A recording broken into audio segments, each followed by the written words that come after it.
2019 in Culiacan, the capital of the Mexican state of Sinaloa, and the Mexican National Guard is conducting a raid at a nondescript house. Sinaloa is, of course, what would be considered the capital of top-level narcos. Its mountainous and lawless territory has long been a base for bandits and outlaws, though in recent years, some of the kingpins have barely bothered to conceal themselves. Like the guy who's just been arrested at this normal-seeming house. He happens to be Ovidio Guzman, son of legendary cartel leader Joaquin El Chapo Guzman. Ovidio bears a slight resemblance to his infamous father, but he's handsome, square-jawed, and short, just like his dad. He kind of looks like an annoying rich kid you'd see out of Miami, except, well, he's at the top of thousands of trained killers. Ovidio is one of 4 of Chapo's many children, collectively known as Los Chapitos, who have risen to the top to lead his faction of the powerful Sinaloa Cartel after his final arrest in 2016 and eventual extradition. And getting captured by the Mexican National Guard is an amateur move on the part of the 29-year-old, especially in his home state of Sinaloa. But it's never a good idea to count this family out. And this time, the cavalry is coming. Within hours of him being detained, upwards of 700 cartel gunmen spread out across the city. Absolute chaos ensues. Roadblocks, fires, shootings. It's complete anarchy as Culiacan turns into a Mad Max-style war zone, leaving the entire city paralyzed and terrified. Scenes are broadcast all over social media, and the Mexican government is put in a tough spot. Things get so hectic that surrounded Mexican troops call Ovidio's brother Ivan on the phone, trying to calm things down. Ovidio tells him, "Tell them to stand down. I don't want chaos." But Ivan replies, "Hell no, we are coming to rescue you." A few years earlier, Ovidio had been indicted by the US for trafficking meth and marijuana. So if he gets locked up, there's a good chance he'll soon be joining his dad in ADX Florence. Not the kind of surroundings the so-called narco juniors have grown up accustomed to. The cartel sicarios are desperate to keep him free, and even start plotting to kidnap the families of soldiers and police. Some civilians are being held at gunpoint, others are fleeing for their lives. The battles last about 4 hours before, strangely, the sicarios and National Guardsmen meet up, some even shaking hands, and put their guns down. The president of Mexico, Andrés Manuel López Obrador, has decided to step in. He orders Ovidio set free immediately, saying that the violence isn't worth it for just one criminal. It's a stunning display of weakness for the state, one that's broadcast all over the world. In the aftermath of the aborted arrest of the Chapo heir, surprisingly, only 8 people are dead, 7 soldiers and 1 civilian, and a bunch wounded. But the message has been sent. Los Chapitos are willing to directly take on the state, and they're a force to be reckoned with in Mexico, even with their infamous father locked up in an American supermax with no chance of being let go. In fact, according to a Reuters special report on how the Chapitos built a fentanyl empire, in the ensuing months after Chapo's extradition in 2017, 13 police officers in Sinaloa are either killed or disappeared.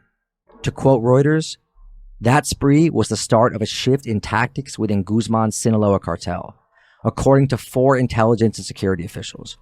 One that signaled the arrival of a new force inside one of Mexico's most powerful drug syndicates, the Kingpin's 4 sons. This is the Underworld Podcast.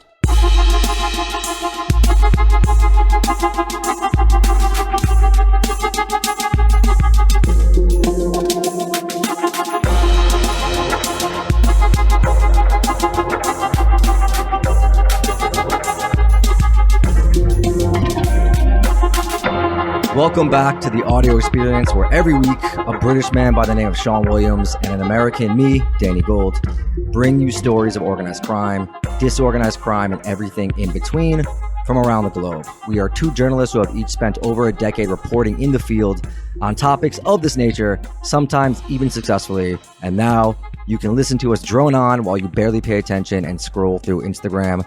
Make sure you DM her the fire emoji. It's going to start a great convo. Sean, you just wrote 50,000 words in 1 week and a podcast episode.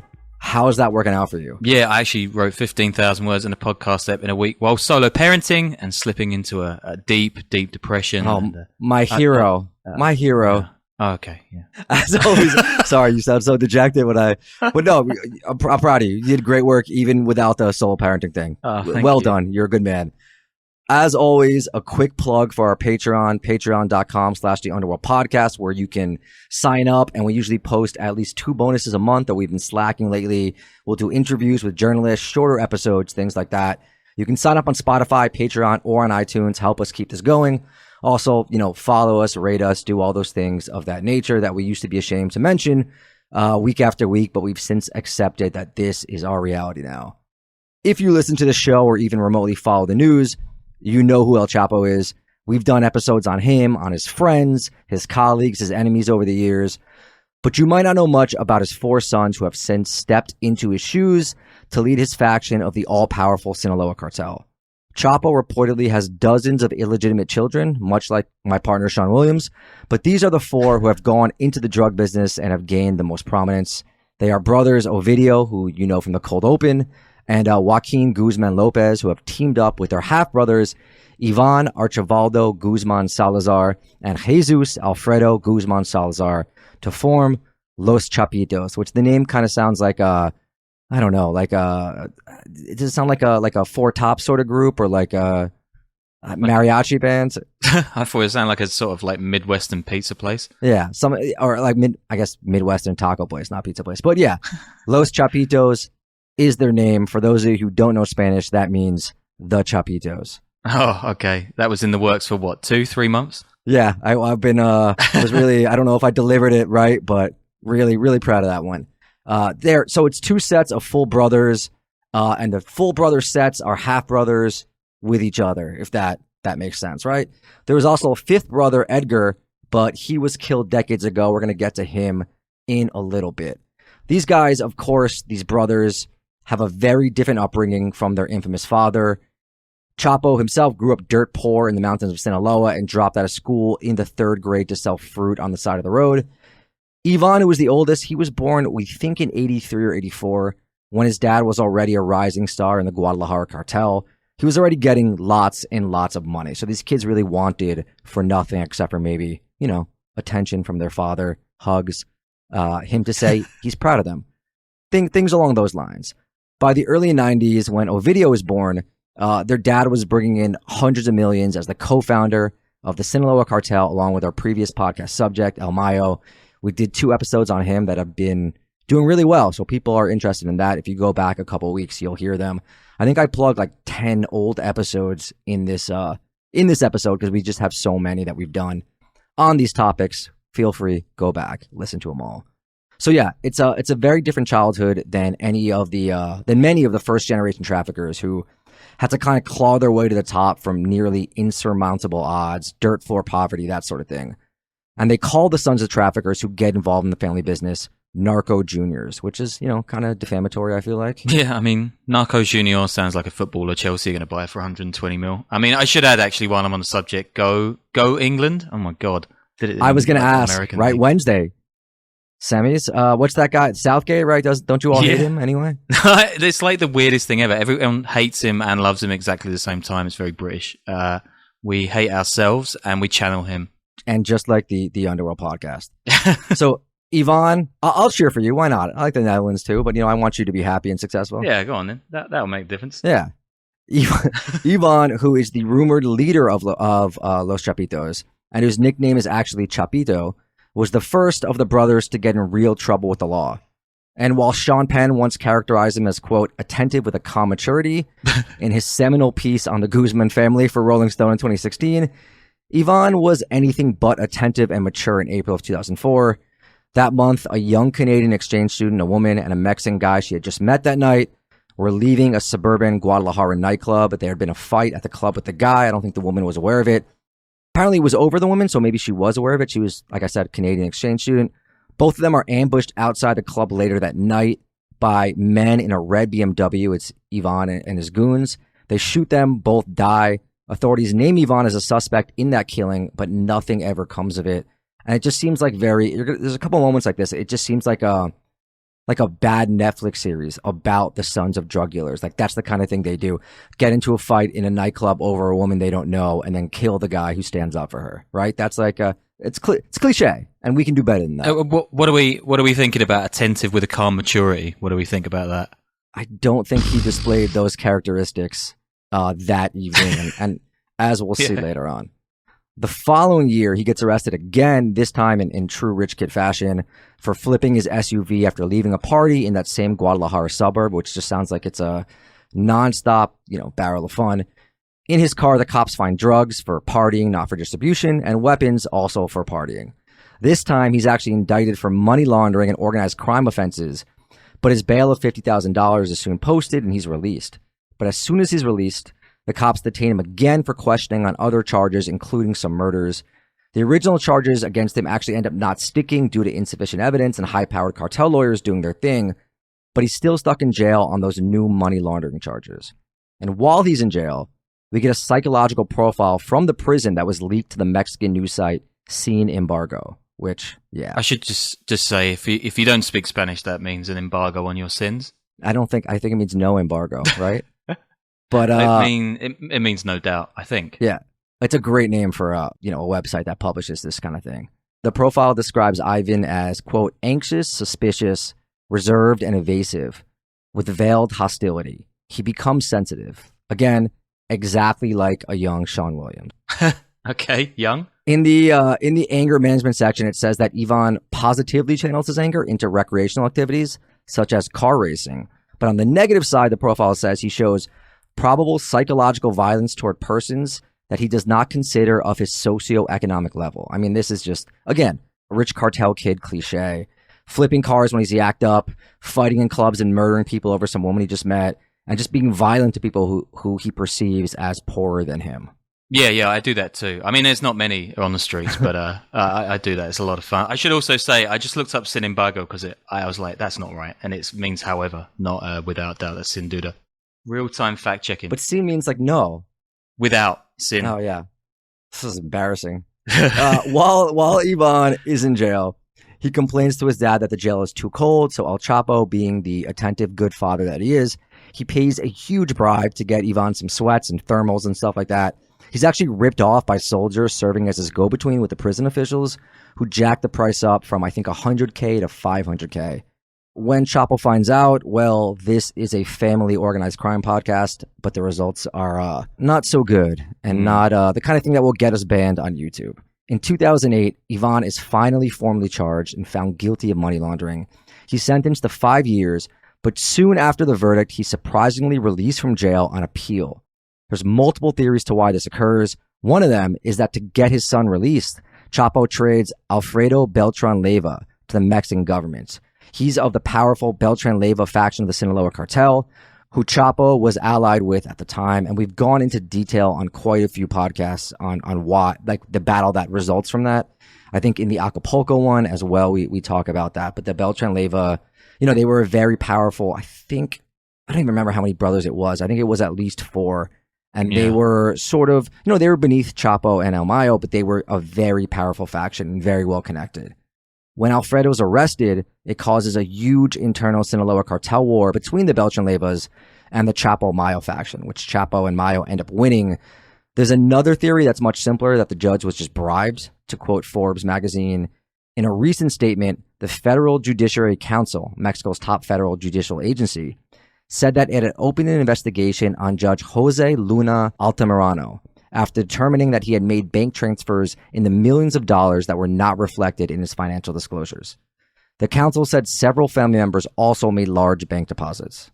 Yeah, I mean, remember when Forbes actually did reporting? When was the last time they actually... I mean, when did they go under? It's so weird now, Forbes. I mean, every magazine is going under, but the list, I think they still do the list, right? Which also, when they're doing the math for that, I think it's also sort of like speculation, not factual, but... Yeah. Didn't Chapo make one of those lists? Chapo did make it. I don't think Mayo's ever been on it, and everyone always says Mayo has more money than Chapo, but he somehow left off it. Now that Ivan is freed, he starts working more and more with his dad in the cartel.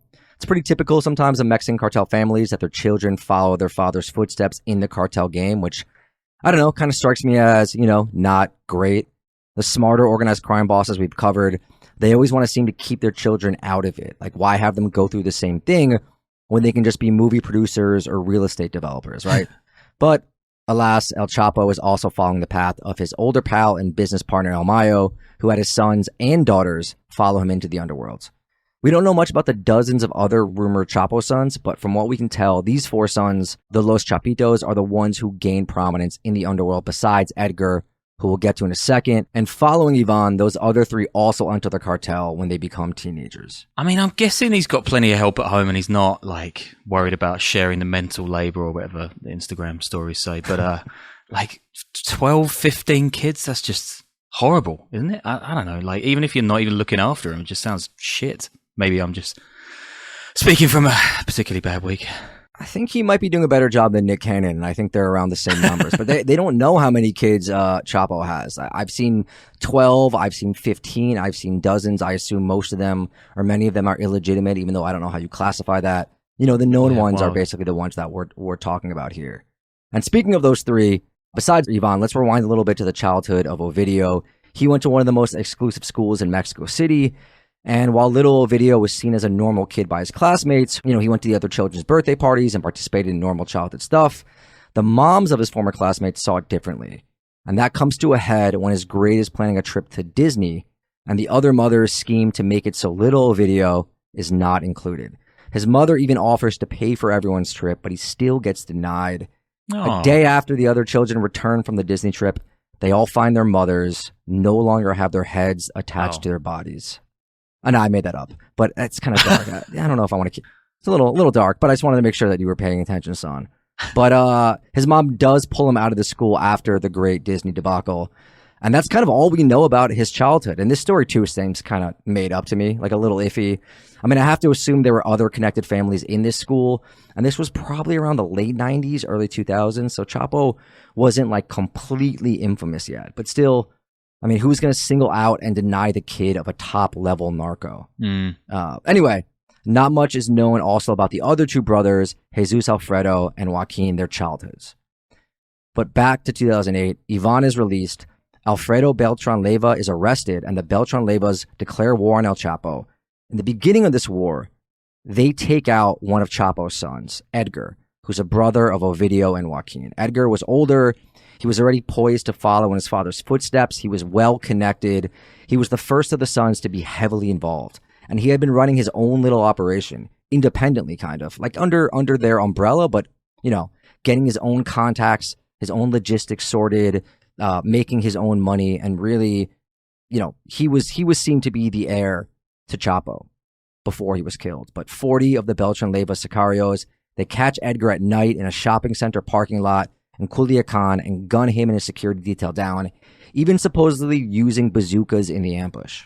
Yeah, wait, I feel like that didn't get the crazy treatment like it is. Like, there's 40 guys, there's some of them carrying RPGs, and they're just hanging out at a mall parking lot like they're in GTA. Like, what the hell is going on there? And how has he walked into it? Culiacan, man. I mean, they it's like hunting. Like they've talked about this, not them specifically, but it's like hunting parties. You know, they're going out looking to kill. Christ. They're on a mission to do that. After Edgar dies or is killed, Joaquin and Ovidio, they inherit their murdered older brother's connections, taking over a bunch of his trafficking relationships and getting all his drug money. That's actually according to the State Department, which classifies the 2 brothers as drug traffickers as early as 2008. And I think they're both pretty young at that time. Ovidio definitely is still a teenager. So, you know, definitely a Nepo baby in that regard, really rose up to the top. The State Department calls them the Guzman Lopez Transnational Criminal Organization and says they work under the umbrella of the Sinaloa Cartel, which is how the Sinaloa Cartel works. We've talked about this before over and over. It's a collection of affiliated organizations that work together and share resources. It's not a completely hierarchical pyramid organization. El Mayo's got his guys, Chapo's got his guys, the Beltran Leyvas had their guys, and on and on and on. It's interesting though that you know, these 2 guys, these 2 brothers who are sort of doing their own thing in a way, as opposed to just being directly under in El Chapo's organization. I'm trying to think of like an analogy that works, but it's maybe like if your dad owns a bunch of McDonald's franchises, and instead of like working under him at the office, he gives you a few restaurants to run on your own. Does that make sense? Does that work? Yeah. Probably does more harm to the average punter's health as well. Am I right? No way, dude. I'm pro McDonald's. But it is interesting, though, that they were going out there. They were striking on their own instead of, I don't know how that would work. I guess they would be lieutenants for him or something along those lines. I'm sure, they could call him up and ask for advice. In 2012, the U.S. government designates Chapo as a kingpin, the top dog, through the Foreign Narcotics Kingpin Designation Act, aka the Kingpin Act, and Ivan and Ovidio are both named as key lieutenants to their dad. Now, just to reiterate one more time, because I know there's a lot of names flying around, Ivan and Jesus Alfredo are full brothers, and Ovidio and Joaquin are full brothers. So we get one brother each from the two sets identified as key lieutenants. So, these kids, they're working their way up, they're doing their thing, but they're about to be thrusted into a much more prominent role when Chapo was captured for the third time in 2016 and finally extradited to the U.S. in 2017. Though I think, anyone who has seen Mystic River is willing to forgive Sean Penn. I mean, yeah, but wasn't that all Andy Dufresne's work anyway? Dude, no, that's the wrong movie. Oh, damn. Wait, what's the Tim Robbins one? Isn't there a Tim Robbins no, you're right. one? No, you're right. Mr. Sorry, dude, I'm off. Yeah, Tim Robbins was in Mr. River. You're right. Great. Yeah. Incredible movie, though. Initially, when their father's arrested in January 2016, Los Chapitos are said to be under the protection of El Mayo as they start asserting themselves within Sinaloa. El Mayo is, of course, the co-founder of the Sinaloa Cartel. And for those who haven't listened to our recent two-part series on him, he's one of the most powerful drug traffickers in Mexico's history, if not the most powerful. No one really knows what to expect with Chapo's heirs. They didn't claw their way up from the bottom, and they're obviously seen as the spoiled sons of the boss man. But with El Mayo overseeing things, this is when the four brothers kind of link up to form that one unit and become known as Los Chapitos. So around this time, there's now three factions in the Sinaloa Cartel. We get the Chapo faction, which Los Chapitos come in to take over. Then we get El Mayo's faction, and again, he's sort of overseeing them a little bit. And finally, we get another faction led by Chapo's brother, the uncle of Los Chapitos, who does clash with the Chapitos as well. So Los Chapitos, they get off to a bumpy start trying to establish themselves independently in the drug world after their father's arrest, when in the summer of 2016, one of the four we haven't mentioned much on, Jesus Alfredo, he's kidnapped at a high-class restaurant in Puerto Vallarta, Jalisco, by the Jalisco New Generation Cartel. Some stories say it was Jesus Alfredo and Ivan, but CNN has it as just Jesus Alfredo being kidnapped. And according to them, quote, "The kidnapping was an important development because it affects the power structure of the Sinaloa Cartel. His son was supposed to be part of the new leadership." That's a senior Mexican law enforcement official said, referring to Jesus Alfredo. The article goes on to cite a source inside the investigation that says Jesus Alfredo was partying a lot and kind of not taking his role seriously and was caught off guard, which is typical, He's probably looking at his phone as the other gunman just rolled up to him just not paying attention. And we've done an episode a ways back on El Mencho and Jalisco, the Jalisco New Generation Cartel. But even for cartels, they are incredibly psychopathic and brutal. So not the kind of guys you want to catch you slipping. Nah, not at all. Isn't it just so wild that this multi-billion-dollar business that's sort of stretching literally all over the world is run by this incestuous clique of guys from one place? I don't know. It just feels weird. I guess the Colombians did do their own thing in the day, but it always just shocks me how the South Americans didn't really try taking these Mexicans out and keeping the cash for themselves. Or maybe they did and they got killed, but yeah. That ground route into Mexico, once they shut down Miami, that became the thing. And then the Mexicans just made so much that they, took everything over. But yeah, and it's also, not just, you're not just talking about Mexico, right? Sinaloa itself. I mean, that's where a lot, not all the traffickers, but this one state, it's fascinating. Luckily for Los Chapitos, El Mayo kind of comes to the rescue, and Jesus Alfredo is released after being held for several days. It's kind of a mystery why they would release him and not kill a major operative, major leader in their biggest rival cartel. We can only really speculate on what the reasoning was, but El Mayo has been known throughout his career to be very adept at negotiating and brokering deals with rival cartels. There's also a wild rumor that El Mayo got to El Mencho's son, El Mencho being the head of Jalisco, and said, if you don't release him, we're going to kill your son, which, it's a master negotiator move right there if you want to know how to negotiate. There's also another unsubstantiated rumor that he just kind of paid a ransom for him. According to Proceso magazine, which is a popular Mexican magazine, after this ordeal, Jesus Alfredo heads to Medellin. Did I do it right that time? Yes, Medellin. I always get that wrong. Medellin. For several months under the protection of a gang known as La Terraza, who are one of the most powerful criminal gangs in the area. They're a strong faction of a group that we've talked about before, La Oficina de Embagado. They were originally, I think, the enforcement wing of Pablo Escobar's cartel. and they broke off, I think, when he was killed. But we've talked about them with our guest Toby Muse, because when I visited Toby in Colombia in 2011, I want to say, we actually got to meet some of those guys at like a. Very cool. He's interviewed them a bunch. He's well connected there. I think we talk about that in one of Toby's Colombia episodes. The magazine goes on to say that Jesus Alfredo was there for months, kind of moving between several apartments in the most exclusive parts of the city. He had a crew of 12 armed guys from La Terraza for protection at all times. He chauffeured around in like an armored or bulletproof truck to do some business. And it says the area is considered a safe place for top traffickers of the Sinaloa Cartel, that they go there when they're having trouble at home, but not like, not like domestic issues. They mean people wanting to murder them issues, that sort of thing. Jesus Alfredo was apparently setting up some coke labs and working on money laundering, but still managed to party a bit because, it is Colombia, and even sponsored a local soccer team.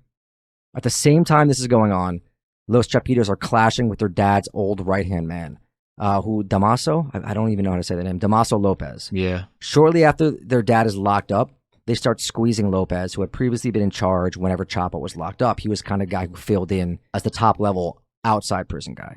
According to Mexican Marines who spoke to Reuters, the Chapitos cut off Lopez's access to water in Sinaloa. I think they all get water from the same dam, which prevented him and his cartel faction from manufacturing drugs and seriously dented his finances. Jesus Christ. It's like Cold War in North Africa or something. Yeah, they're squeezing him too. There's gun battles, all that sort of stuff. And then in 2017, that's when those 13 police officers are killed or go missing in Sinaloa that we mentioned in the cold open. It turns out they were actually on Lopez's payroll, and Los Chapitos were picking them off. They're also doing this kind of sick, twisted things you would expect from a terrible Netflix series again on Narco Juniors. Here's the Reuters special report again. Quote, one of the U.S. indictments unsealed last month details other grisly violence allegedly meted out by Los Chapitos. Los Chapitos, they win out. Lopez is actually arrested in 2017, extradited to the U.S., and later testifies against El Chapo. There's now speculation he has entered into witness protection. So if you're out there, give us a call. We'll do a little Patreon episode. Then in 2018, Jesus Alfredo actually makes the DA's list of the top 10 most wanted fugitives. That, along with this 2015 U.S. indictment that lists Chapo and Mayo and some other top cartel figures, but none of the other kids, besides Jesus Alfredo, has convinced some that he's actually the leader of Los Chapitos, even though Ovidio and Ivan get a lot more attention. And we'll learn why Ovidio is just kind of operating on a different level soon. He's actually a lot smarter than we're giving him credit for. I actually just checked the DA's most wanted list, and Jesus Alfredo is no longer in the top 10, while Ivan is. So, there you go. Looks a bit more likely that Ivan might be the top one. So congrats are in order to him. So we haven't talked that much about the fourth brother, Joaquin, who is Ovidio's full brother, and that's for good reason. He keeps it tight. He's very low profile, more like El Mayo than Chapo, I would say. So low profile that when the USA issued their first most wanted poster of him, they actually used the wrong photo of an uninvolved Chapo kid and had to re-release the poster with his actual photo. And while the other kids would eventually have 10 million bounties on their head, he only has a 5 million bounty on his head, which I think we can all agree is real amateur hour type stuff. In an interview with a Mexican journalist, Lopez's son, Chapo's, the guy we just talked about, Chapo's right-hand man who Los Chapitos fought, says that Joaquin's low profile isn't by accident. Quote, he told Ovidio, you do the negotiations, you give everything. But the one who had the last word was Joaquin. He does add, though, that this was several years ago, so maybe Ovidio has taken a bigger role since then and matured. And he goes on to say that Joaquin believed that he was the smartest brother of the four. That's going to be a tense, drunken game of Scrabble at Christmas, that's for sure. Yeah, they haven't turned on each other, but who knows what could happen. So, yeah, we're roughly in 2019. That's when we have the cold open scene with Ovidio getting detained, and Ivan and Los Chapitos get him freed by plunging Culiacan into anarchy and forcing the state to back down, which is a huge power move from them and seen as a pretty emphatic statement about like, hey, we're here and we are running things. In the chaos of Ovidio's release, there's some dispute with El Mayo's role. One Mexican journalist said that nothing happened in Sinaloa without the approval of El Mayo and that his own men were participating in everything. Others have said that El Mayo actually held his men back. We don't know exactly what happens, but after Ovidio is freed, organizations connected to Los Chapitos begin fighting organizations connected to El Mayo, which, the way these guys conduct themselves could be random, but also seems a little more than coincidental. So they're kind of, they're splitting at that point, the El Mayo faction and Los Chapitos. It's no longer this sort of like big, your dad's friend helping you do work sort of a situation. There's also speculation that Los Chapitos seem to want to go at everything themselves. According to the website InfoBay, which I know has like a silly name, but it's not that kind of bay. It has a ton of interesting stuff on the cartel wars always. Los Chapitos get into a prolonged battle with a key Mayo lieutenant known as La Russo, or the Russian, and his men. Apparently, the Russian didn't participate in the attack to free Ovidio, which pisses off Los Chapitos, and then they get into a battle over who has higher ranking. And to avoid a full-on war, El Mayo orders the Russian and his men to move north, and they do, but the Chapitos continue to battle with Los Russos, the name of his squad, in other areas like Baja and Sonora. And this feud goes on for years, with sort of like, back and forth murders, back and forth, back and forth, back and forth. On another war front, Los Chapitos get into a multi-year war with the Caborca cartel, which is led by Rafael Caro Quintero, who was one of the original cartel kingpins and partnered with Miguel Angel Felix, the original cartel boss in Mexico. Quintero famously murdered American DEA agent Enrique Kiki Camarena, and he somehow managed to bribe his way out of prison in 2013 after a judge ordered his release. Well, led to a judge ordering his release, and then he went right back to work. Longtime listeners of the podcast, too, might remember when I was supposed to go to Altar, Mexico, and spend some time in the compound of a high-ranking Sinaloa Cartel commander by the name of El Durango. He was actually fighting the Caborca cartel for Los Chapitos with his squad, the Grupo Delta of Gente Nueva. Of course, the Mexican National Guard decided to absolutely ruin my entire career, and he was arrested about 5 days before we were supposed to fly to Tucson and cross the border into Nogales to meet his men. That episode is from March of 2023. It's called The Time the Mexican Army Ruined My Cartel Sleepover. And if you want, go back and listen to it to get the full story. Yeah, I mean, I'm still bummed out you and Boris Neifeld aren't best buddies as well. I wanna know more about that. We're gonna get there. We're gonna get there. I have confidence that it'll work out with him eventually. Anyway, the main point to take away here is that Los Chapitos are in the mix, battling it out and asserting themselves, even versus sort of the old guard that were highly respected. And the second point is that the Mexican military absolutely does not want to see me win. Quintero, he doesn't last long either, and a year later in July of 2022, he gets arrested again, and the Chapitos take his territory, and in the days after their arrest, they kill a couple dozen people in Caborca and nearby towns. So yeah, they're expanding like crazy. We kind of had this image of them as these like spoiled narco kids who were going to be, like a King Joffrey situation, or like whoever the new guy is in House of Dragon. Just like, these kids who thought they knew it all and were going to be terrible. But it does seem at this point like they have a lot of wins and they're good at what they do. Obviously, they're terrible people, but as we're going to see, they have probably, changed the game in terms of drugs coming into the U.S. But before that, they start making heavy investments right now in fancy weed. And the expectation is that weed is going to be legalized in Mexico soon. This is all according to Luis Chaparro. We've had him on a bunch. He's an incredibly talented journalist, so go follow him if you're not. Yeah, Luis is great. I mean, it kind of seems like you're defeating the object if you legalize weed, but the weed industry is controlled by deadly cartels who traffic harder stuff. I don't know. It just doesn't make a lot of sense, possibly. But, hey, God, you gotta legalize weed, I guess. The Lost Boys tried to tell us in 1994, man, it's all about getting that legal drug money. But, okay, so they've set up high-end dispensaries all over Culiacan already. They're learning from the U.S. weed scene, and they're actively trying to brand and produce high-quality stuff. They also are shelling out money to lobbyists to get the Mexican government to legalize weed. So far, they aren't all the way there, but Mexico has made some progress legalizing medical weed in 2017 and decriminalizing recreational weed use for adults in 2021. But if they're anything like the weed stocks that I've invested in, they're down 90%, and the Chapitos should get out of that business as soon as possible. By the end of 2022, the Chapitos are also dominating the meth and fent trade in Mexico, and a lot of the media on both sides of the border are starting to say they've built an empire, a fentanyl empire. Reuters releases that special report in May of 2023 titled, How El Chapo's Sons Built a Fentanyl Empire, Poisoning America. Quote, once dismissed as narco brats, flaunting fast cars, pet tigers, and a golden AK-47 on social media, The brothers have emerged as key figures in the violent Sinaloa Cartel, security officials say. Yeah, and I'm going to do something on this soon for the show as well, like specifically the way they use Chinese money laundering groups to wash their fentanyl cash. So, yeah, look out for that one. That'll be interesting. Oh, yeah, that'll be great. People love that stuff. Continuing with the quote from that article, the Chapitos pioneered the manufacture and trafficking of the deadliest drug our country has ever faced. Ann Milgram, the U.S. DEA chief, said at an April 14th press conference in Washington. That's April 14th, 2023. They inherited a global drug empire and made it more ruthless, more violent, and more deadly. Chapitos at this point are said to have stopped acting as a transshipment point for Chinese fentanyl.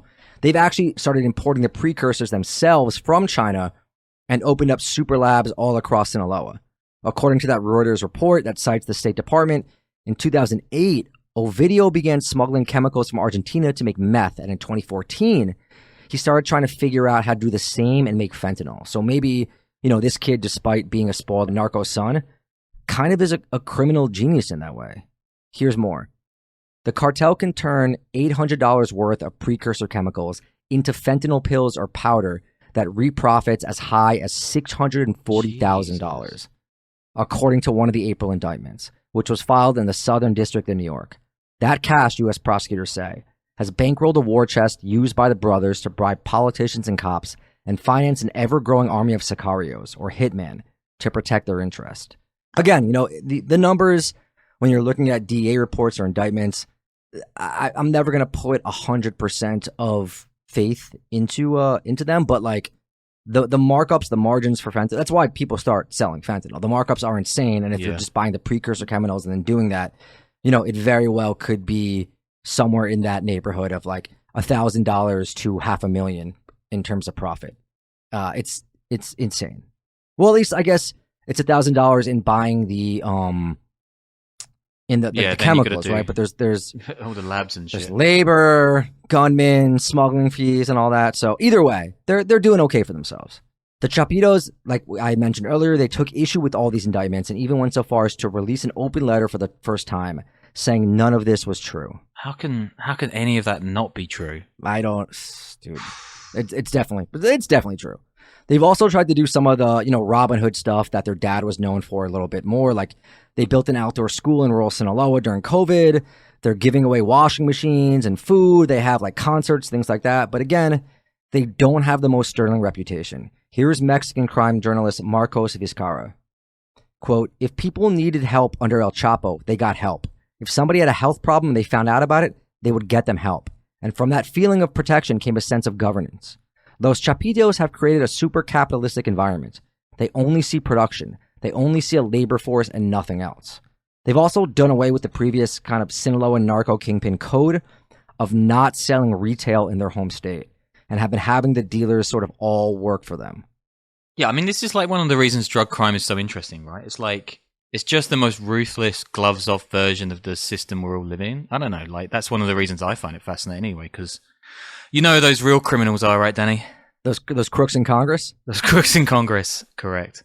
No, I mean, look, there's ruthlessness, I think, does not get you to the top. I think these guys are also brilliant in ways that, the kind of thing you see in like Fortune 500 CEOs, which as much as people want to pretend like it's not you're making decisions every single day that affect, well, especially if you're a drug lord, lots of people, how the company's going to function and all that. And it's pretty much just like constant decisions, constant logistics, and you have to just problem solve nonstop. And it's not an easy thing to do. Ask anyone who tried to sell weed in college. Like, it's a lot of headache and hassle. So rising to the top of a drug lord, like, look, some of them are complete ruthless psychopaths. Mencho is a good example of that. Zetas, all that sort of stuff. But they have to be proficient. You can't just be ruthless. I mean, that will be the sicarios or the enforcers or things like that. You're not going to be the head like these guys are. So by the end of 2022, the Los Chapitos, they're looking pretty good. Insight Crime even names them their game changers of the year in 2022. But the good times do not last. Ovidio is arrested again at the start of 2023 and is grabbed by the Mexican military in a rapid raid on the outskirts of Culiacan involving helicopter fire and hundreds of soldiers. 19 sicarios and 10 soldiers are killed in the gun battle. Los Chapitos go back to the same sort of tactic of starting to cause chaos there. They're lighting up roadblocks on fire and shooting at commercial planes at the airport on the runway that were taking off. But this time the army is prepared, and Ovidio is quickly transported to Mexico City right after the raid, and the chaos kind of stops once a picture of him pops up, of him getting off the military helicopter in Mexico City. This is obviously a pretty big blow for Los Chapitos, and it gets worse when Ovidio is extradited in September of 2023. So that's a wrap for him, but we'll see if he ends up testifying. In the summer of 2023, narco banners start to go up in Culiacan, with the Chapitos saying all fent production must stop and people who violate the ban are going to be executed.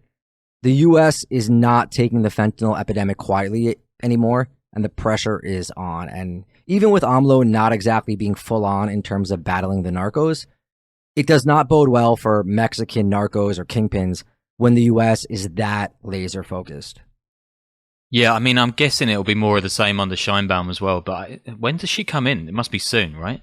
Like, she's kind of his protege. Right. So I think it might be the same, but obviously, there's going to be immense pressure because the fentanyl stuff is not slowing down, and I'm surprised it hasn't been a bigger conversation topic in the election season, but I'm sure it will ramp up. But yeah, I can't picture them letting up the pressure at all on stopping that. No. So yeah, initially it seems like they are serious about this. There's 50 fentanyl producers who were killed by sicarios that the Chapitos sent out to enforce the ban. But the ban isn't really a ban, as the production just migrates north. So it's away from Culiacan and closer, and not just Culiacan, away from Sinaloa and closer towards the border. In November of 2023, the Chapitos take another big hit when their security chief, who goes by the name of El Nini, is arrested. And the day after he's arrested, a top distributor for the Chapitos is gunned down in California.